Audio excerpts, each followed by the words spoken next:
Bir gün bir dəli məscidin yanından keçirmiş, görür ki, içəridə möminlər namaz qılırlar.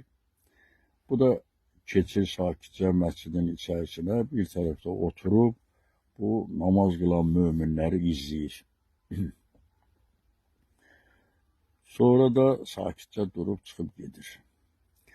Səhərisi günü bu bir şələ odunu kürəyinə bağlayaraq gəlir məscidə, görür möminlər namaz qılır.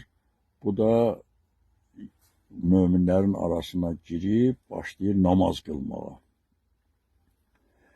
Bu hər əyilib düzəldikcə səcdiyə gedəndə bu odun parçasının biri kürəyindən düşüb bu möminlərə dəyir, onlara əziyyət verir. Beləliklə bu namazı möminlər birtəhər qılıb qutarırlar. Namazı qılıb qutaran kimi bu möminlər hamısı imama şikayət edir ki, bəs bu kimdir gəlib girib bizim aramıza, bu bizim namaz qılmağa imkan vermədi, bütün bizim namazımızı heçə bıça çıxartdı bu. İmam da ədəb-ərkanla buna yaxınlaşır, deyir, ay qardaş, sən niyə belə eləyirsən? Ya bizdən əvvəl gəlib namazı qılaydın, ya da sonra gəlib namazı qılıb gedeydin. Gəlib imamdan soruşur ki, mən neynəmişəm ki? Bir neynəyəcəksən? Sən arxana almışsan bir şələ yükü, odunu, gəlib burada əyilib düzələndə o odun parçasının biri düşür, bu dəyir möminlərə, onlara əziyyət vermişsən, belə eləmişsən. Deyir, hə, mən elə bildim ki, sən imamsan, sən hər şeyi görürsən. Bəs sən necə imamsan ki, görmürsən ki, bunların hərəsinin arxasında bir yük var? İmam baxır bu möminlərə görür ki, bunların arxasında heç bir yük, heç zat yoxdur. Deyir, ilahi, mən yuxu görürəm, ya nədir ki bu? Deyir ki, qardaş, sən izah elə görək, nə demək istəyirsən? Deyir, bax, bunun arxasında bir uşaq görürəm. Bu kişinin arxasında bir qoca qarı görürəm. Bu kişinin arxasında mən ahnalə görürəm. Deyir, axı sən nə demək istəyirsən, xırdala bunları? Deyir ki, bu kişinin arxasındakı uşaq bir göy-göz uşaqdır. Bu kişinin yoldaşı tezliklə uşaq dünyaya gətirəcək. Bu mömin gəlib namaz qılır, dua edir ki, yoldaşı azad olsun, sağ-salamat uşağı dünyaya gəlsin. Bu kişinin arxasındakı qoca qarı bunun anasıdır. Onu aparıb atıb qocalar evinə. Özü isə gəlib burada namaz qılır ki, onu bir mömin insan kimi tanısınlar.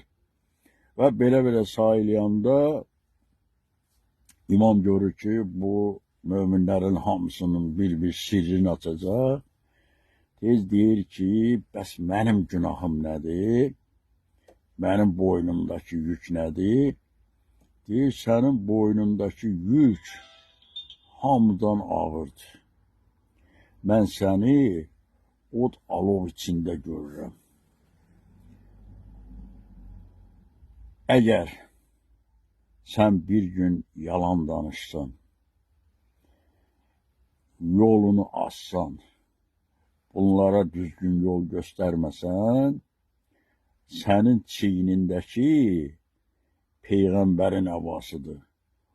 O Peyğəmbərin əbası səni od alov içində yandıracaq.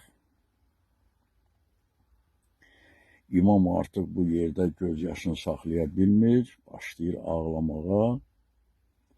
Deyir, ey insanlar, ey müminler, bu insan doğru deyir. Bizim hamımızın kürəyində yüklər var.